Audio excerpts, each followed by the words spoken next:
Assalamualaikum warahmatullahi wabarakatuh. Nama saya Lutfi Nur Azizah dengan NIM 2414335 dari Teknik Mesin Kilang kelas 2A.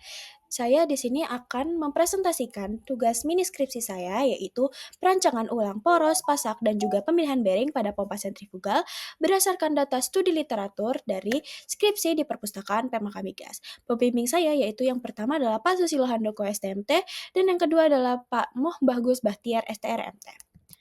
Masuk ke latar belakang. Mini skripsi ini disusun untuk memenuhi tugas mata kuliah perencanaan elemen mesin, serta sebagai penerapan nyata teori elemen mesin dalam kasus industri.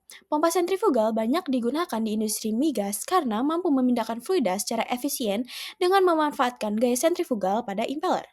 Keandalannya sangat penting untuk menjaga kelancaran proses seperti sirkulasi, pendinginan, dan juga transfer fluida. Pompa P1 di PT Pertamina RU 3 Pelaju mengalami beban mekanis tinggi pada poros, pasak, dan bearing sehingga beresiko mengalami keausan atau kegagalan. Maka dari itu, diperlukan analisis serta perancangan ulang untuk memastikan komponen memenuhi standar operasional dan bekerja secara aman. Praktikum ini dilakukan melalui studi literatur di perpustakaan Pemaka Migas dengan acuan standar ASME, ISO, dan tabel SKF serta standar-standaran lainnya. Selanjutnya adalah rumusan masalah dan tujuannya. Yang pertama, rumusan masalah yang pertama adalah bagaimana cara merancang ulang poros agar mampu menahan beban sesuai teori kekuatan material dan standar ASME. Yang kedua, bagaimana menentukan ukuran dan jenis pasak yang sesuai untuk mentransmisikan torsi sesuai ISO 773. Yang selanjutnya adalah bagaimana memilih bearing yang tepat berdasarkan beban dan kecepatan putaran sesuai ISO 281. Lalu selanjutnya adalah bagaimana pengaruh pemilihan material standar internasional terhadap kekuatan, umur pakai, dan keamanan komponen. Selanjutnya, adapun tujuan dari praktikum ini adalah yang pertama, memenuhi tugas mata kuliah perencanaan elemen mesin pada prodi teknik mesin kilang Pemaka Migas. Yang kedua adalah menganalisis desain poros, pasak, dan bearing pada pompa sentrifugal. Selanjutnya adalah melakukan perhitungan ulang dimensi komponen untuk kondisi operasi yang dinaikkan menjadi 154,05 meter kubik per jam. Selanjutnya adalah menilai kekuatan dan faktor keamanan komponen berdasarkan standar. Selanjutnya adalah memberikan rekomendasi desain yang lebih efisien dan berumur pakai lebih panjang. Selanjutnya adalah tinjauan pustaka. Adapun tinjauan pustaka yang saya pakai berdasarkan studi literatur didapatkan pompa sentrifugal adalah Pompa sentrifugal adalah pompa dinamis yang memanfaatkan gaya sentrifugal dari putaran impeller untuk mengalirkan fluida secara efisien. Prinsip kerjanya ialah motor memutar poros untuk menggerakkan impeller. Impeller mendorong fluida dari tengah ke arah luar. Dan gaya sentrifugal meningkatkan kecepatan dan head fluida. Fluida yang masuk ke casing dan diteruskan ke sistem perpipaan. Komponen utamanya ialah impeller. Impeller berfungsi memberikan energi kinetik dan tekanan. Poros meneruskan putaran dan menahan beban. Casing melindungi komponen dan mengubah energi fluida. Selanjutnya ada bearing. Bearing menjaga putaran stabil dan mengurangi gesekan. Selanjutnya, klasifikasi pompa sentrifugal berdasarkan API 610. Overhang OH1 sampai OH6 yaitu adalah impeller dan shaft berada di satu sisi dengan bearing sebagai penopangnya. Lalu untuk between bearing BB1 sampai BB5 shaft ditopang di kedua sisi, pompa ini cocok untuk beban besar dan pompa multistage. Lalu selanjutnya adalah vertically suspend, yaitu V51 sampai V57. Impeller dan shaft dipasang vertikal dengan bearing di bagian atas. Komponen penunjang pompanya itu adalah yang pertama, sistem pelumasan untuk mengurangi gesekan dan memperpanjang umur bearing. Selanjutnya, ialah sistem pendingin untuk menjaga suhu operasi tetap aman. Selanjutnya adalah seal dan komponen non-rotating sebagai pencegah kebocoran dan mencegah integritas aliran. Selanjutnya adalah safety device. Yang pertama adalah vibration monitoring untuk mendeteksi getaran abnormal. Selanjutnya adalah pressure release system untuk mencegah lonjakan tekanan. Selanjutnya adalah temperature sensor untuk memantau suhu casing dan bearing. Selanjutnya adalah VFD untuk mengatur kecepatan motor sesuai kebutuhan head dan kapasitas. Selanjutnya adalah metodologi penelitian. Bisa dilihat dari grafik diagram alir di sini. Yang pertama, kita harus mengidentifikasi masalah pada poros, pasak, dan bearing yang mempengaruhi keandalan pompa. Selanjutnya adalah melakukan studi literatur terkait teori, torsi, tegangan material, dan standar desain komponen. Selanjutnya adalah mengumpulkan data-data operasi pompa seperti daya motor, putaran, torsi, dan beban kerja. Selanjutnya adalah menganalisis komponen, yaitu poros, yang dianalisis adalah torsi dan tegangan, pasak, yang dianalisis adalah transmisi torsi, dan bearing, yang dianalisis adalah beban dan umur layak dari bearing tersebut. Selanjutnya adalah menentukan material sesuai kekuatan dan standar teknis. Lalu selanjutnya adalah merancang dimensi poros, pasak, serta memilih tipe dan ukuran bearing. Selanjutnya adalah memeriksa ketersediaan komponen di pasaran dan menyelesaikan desain bila diperlukan. Selanjutnya adalah menyusun spesifikasi akhir komponen sebagai hasil perancangan. Selanjutnya ini adalah data operasi pompa P1 di Pertamina RU3 Pelaju yang saya dapatkan berdasarkan studi literatur dari skripsi cutting sebelumnya. Yang pertama saya dapatkan yaitu spesifikasi teknis pompa P1. Manufakturnya berasal dari Dreiser Worthington. Servisnya ada di Reboiling Column Farm. Dengan kapasitas pompanya 228 meter kubik per jam.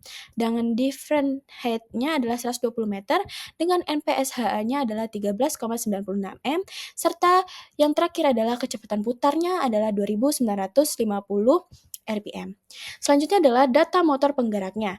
Jenisnya yang dipakai di sini adalah motor listrik. Kecepatannya adalah 2965 RPM dengan arusnya adalah 113 ampere dengan frekuensinya 50 Hz dan efisiensi dari motor penggeraknya adalah 92%. Data operasinya yaitu adalah pressure column dengan datanya yaitu 25.332 kg per meter kubik. Dengan discharge pressure-nya adalah 110.332 kg per meter kubik. Adapun perancangan poros dilakukan dengan cara mengikuti diagram alir sebagai berikut, yaitu dimulai dari pemilihan material poros berdasarkan API 610 sebagai standar kekuatan dan ketahanan. Lalu selanjutnya adalah menghitung dimensi poros terhadap beban putir dan beban lentur. Selanjutnya adalah analisis konsentrasi tegangan pada poros bertingkat. Selanjutnya adalah cek defleksi puntir yang bernilai dari kurang dari 0,25 sampai 0,30 derajat. Jika tidak memenuhi, maka hal tersebut harus diulang, harus direvisi. Selanjutnya adalah cek defleksi lentur. Kalau tidak sesuai, maka revisi. Karena hal tersebut belum layak, maka harus dilakukan ulang maka diperlukan revisi untuk cek defleksi lentur. Selanjutnya adalah jika semua syarat terpenuhi, desain final dan gambar teknik poros. Selanjutnya adalah hasil perhitungan diameter poros. Dari hasil perhitungan didapatkan data sebagai berikut. Di sini saya membuat menjadi tabel untuk memudahkan pembacaan. Yang pertama itu adalah variabel perhitungan, hasil perhitungan, data existing lapangan, standar acuan, dan keterangan. Adapun berat poros yang hasil perhitungan adalah 0,345 kg. Dengan keterangan hal tersebut adalah data input untuk perhitungan. Selanjutnya adalah berat impeller yaitu 4,594 kg. Hal ini juga adalah data input. Selanjutnya adalah total beban sisi impeller yaitu 4,939 kg. Ini juga data input. Selanjutnya adalah reaksi bearing RA yaitu 7,436 kg. Hal ini standar acuannya adalah perhitungan statis dan mendapatkan keterangan sesuai. Selanjutnya adalah perhitungan RB. RB-nya mendapatkan nilai minus 0,997 kg. Hal ini sesuai. Selanjutnya adalah momen bengkok MB 108,658 kg dikali kilogram kali 9 cm, yaitu perhitungan mekanika dan keterangannya adalah sesuai. Selanjutnya adalah momen puntir yang didapatkan hasil 942,02 kg kali cm, perhitungan daya dan ini sesuai. Diameter poros berdasarkan momen adalah 5,47 cm dengan existing lapangannya adalah 6 cm. Hal ini mengikuti standar acuan API 610 dan keterangannya adalah sesuai, existing lebih besar karena existing lebih besar dari hasil existing lebih besar, maka dapat dinyatakan poros tersebut aman. Lalu selanjutnya adalah diameter poros berdasarkan momen. Yang pertama hasil perhitungannya adalah 4,42 cm, dan existing lapangannya ada 6 cm. Hal ini berdasarkan standar acuannya EPI 610 dan dinyatakan sesuai. Diameter poros terpilih hasil analisis adalah hasil perhitungan 6 cm, data existing 6 cm, dan standar acuannya adalah EPI 610 dan sesuai.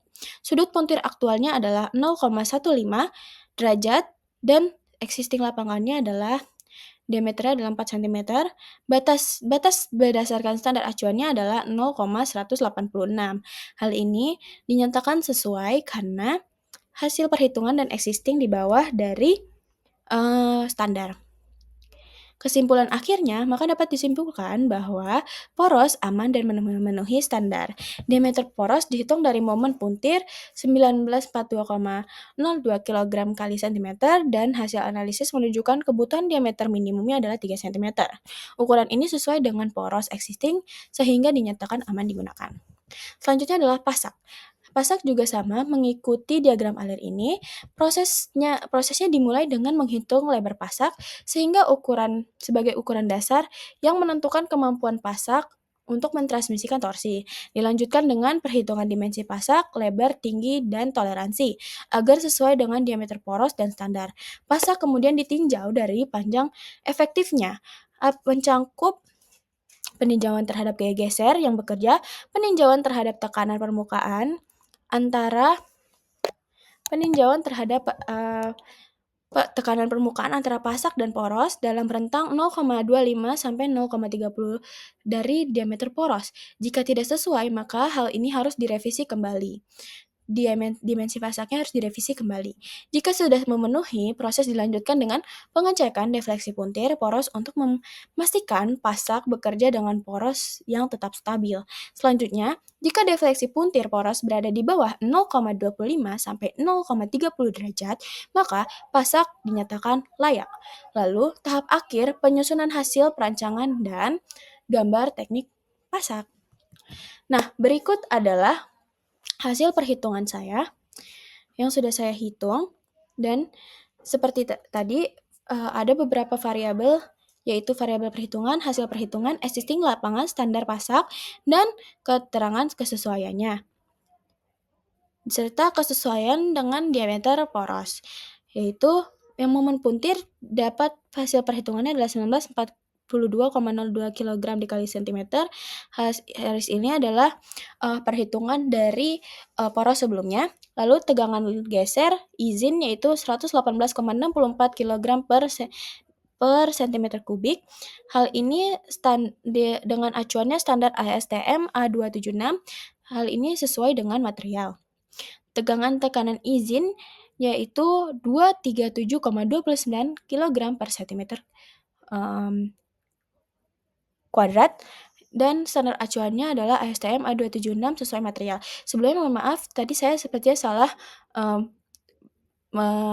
berbicara bukan meter kubik, cm kubik, tapi cm kuadrat. Selanjutnya adalah diameter poros intinya adalah 3 cm, existing di lapangannya 3 cm. Hal ini berdasarkan tabel poros dan keterangan kesesuaiannya adalah sama, dan kesesuaian dengan diameter porosnya adalah sudah sesuai.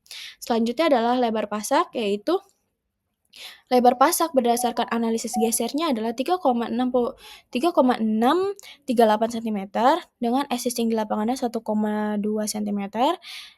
Hal ini dengan standar pasaknya adalah 12 mm untuk diameter 30 mm. Dan kesesuaiannya dengan poros adalah lebar pasak ini sudah cocok dengan poros 3 cm. Selanjutnya adalah tebal pasak, yaitu tebal pasaknya adalah 3,68 cm dengan existing di lapangannya adalah 0,8 cm.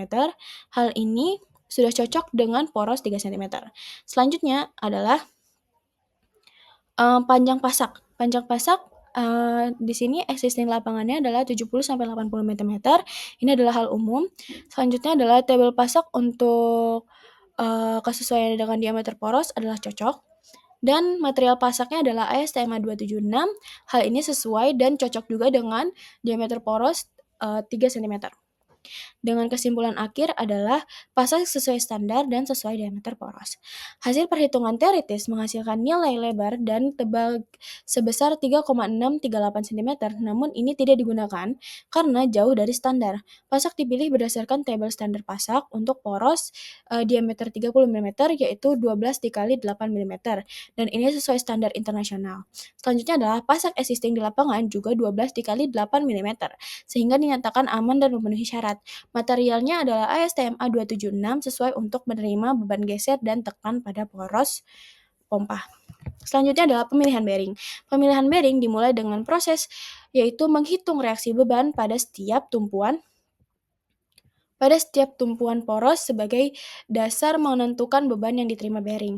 Selanjutnya, hasil perhitungan reaksi digunakan untuk menentukan jenis dan ukuran bearing inboard stock outboard, kemudian menghitung basic dynamic load rating atau yang dilambangkan dengan huruf C. Selanjutnya menghitung basic rating life L10 untuk mengetahui umur bearing berdasarkan beban radial dan jam operasional pompa. Umur bearing kemudian dibandingkan dengan standar umum operasi. Jika tidak memenuhi spesifikasi bearing, maka harus direvisi dan dihitung ulang. Jika umur bearing sudah memenuhi persyaratan, maka perencanaan bearing dinyatakan selesai. Berikut adalah hasil perhitungan pemilihan bearing saya. Variabelnya masih tetap sama. Untuk bearingnya, outboard bearingnya digunakan SKF N 312 ECP. Adapun artinya adalah N artinya tipe bearingnya adalah cylindrical roller bearing. Selanjutnya 3 menandakan diameter series, 12 artinya bore size code. Lalu untuk ECP-nya artinya adalah E adalah kapasitas beban lebih tinggi, C menandakan clearance kelas C3, P menandakan cage atau penahan roller dari polyamide atau presisi tertentu. Untuk inboard bearingnya adalah SKF 7312 ACC BM, yang artinya SKF adalah produsen, yang ketujuh adalah bearing angka 7 menandakan bearing angular contact ball bearing, dan yang ketiga artinya adalah diameter series. 12 artinya adalah bore size code yaitu 12 dikali 5 mm sama dengan 60 mm bore. Arti dari ACC BM adalah AC yaitu sudut kontak atau kontak angle biasanya 25 derajat atau 30 derajat. Tipe ini khusus untuk SKF atau produsen SKF. CB artinya adalah preload kelas medium atau medium preload, cocok untuk kombinasi radial dan aksial. M artinya brass cage atau cage kuningan, sangat kuat dan tahan panas. Nah, selanjutnya seperti kode tadi, arti jenis bearingnya adalah untuk outboard bearingnya adalah cylindrical roller bearing, dengan bore bearingnya adalah 60 mm, gaya radialnya adalah 13,5722 km, gaya aksialnya adalah 727,161 kg, beban statisnya adalah 13,572 kg, beban statis CO-nya adalah 0,2 kN, standar COSKF-nya adalah 160 kN, beban dinamisnya adalah 55.583 kN, standar CSKF-nya adalah 173 kN, load ratio-nya adalah 53.578, nilai X-nya adalah 0,92, Y-nya adalah 0,6, Equivalent dynamic load-nya adalah 448.783 kg. Umur bearingnya adalah 3 tahun berdasarkan putarannya 4,65156 dikali 10 pangkat 9 putaran. Selanjutnya adalah batas putarannya adalah 2.960 rpm. Standar rpm SKF-nya adalah 6.700 rpm. Diameter poros shaft-nya adalah 60 mm. Dimensi bearingnya adalah D-nya adalah 130 mm dibagi B-nya itu 31 mm. Pelumasannya dipakainya adalah oli, nomor serinya adalah N312 ECP yang sudah saya sebutkan tadi artinya. Lalu kesimpulannya, outboard bearingnya adalah layak dan memenuhi standar SKF. Selanjutnya adalah inboard bearingnya yang dipakainya jenisnya adalah angular contact ball bearing dengan bore bearingnya 60 mm, gaya radialnya adalah 5,58 kg, dengan gaya aksialnya adalah 727,161 kg, gaya aksialnya adalah Beban statisnya adalah 383,704 kg, beban statisnya adalah 0,5775 kN, standar COSKF-nya adalah 85 kN, beban dinamisnya adalah 111,226 kN, standar CSKF-nya adalah 116 kN, load ratio-nya adalah 130,316 yang diambil nilai X-nya adalah 0,57 dan nilai Y-nya adalah 0,93. Equivalent dynamic load-nya adalah 679,44 kg. Umur bearingnya adalah 3 tahun berdasarkan putaran 4,65156 dikali 10 pangkat 9 putaran. Batas putarannya adalah 2950 rpm dengan standar RPM SKF-nya untuk inboard bearingnya adalah 10.000 rpm. Lalu diameter poros shaft-nya adalah 60 mm, dimensi bearingnya D-nya adalah 130 mm, dan B-nya adalah 31 mm. Pelumasannya adalah oli, nomor serinya adalah 7312 ACCMB, ACCBM, sesuai dengan yang telah saya jelaskan sebelumnya, dan kesimpulannya adalah inboard bearingnya layak dan memenuhi standar SKF. Lalu SKF N312 ECP ini adalah bearing roll silinder baris tunggal cocok untuk menahan beban radial tinggi dan putaran tinggi dan memiliki rating beban dinamis yaitu 173 kN dan beban statisnya adalah 160 kN yang jauh lebih besar dibanding dengan beban aktualnya yaitu 13,6 kg atau bisa dirubah ke konversi kilonewtonnya adalah 0,133 sehingga sangat aman digunakan. Sumbernya ada di sini. Saya sudah membuat hyperlinknya, tapi untuk presentasi di sini tidak bisa dibuka hyperlinknya. Untuk melihat kesesuaian dengan data SKF bisa dilihat melalui hyperlink di sini, tapi tidak bisa dibuka karena sedang presentasi.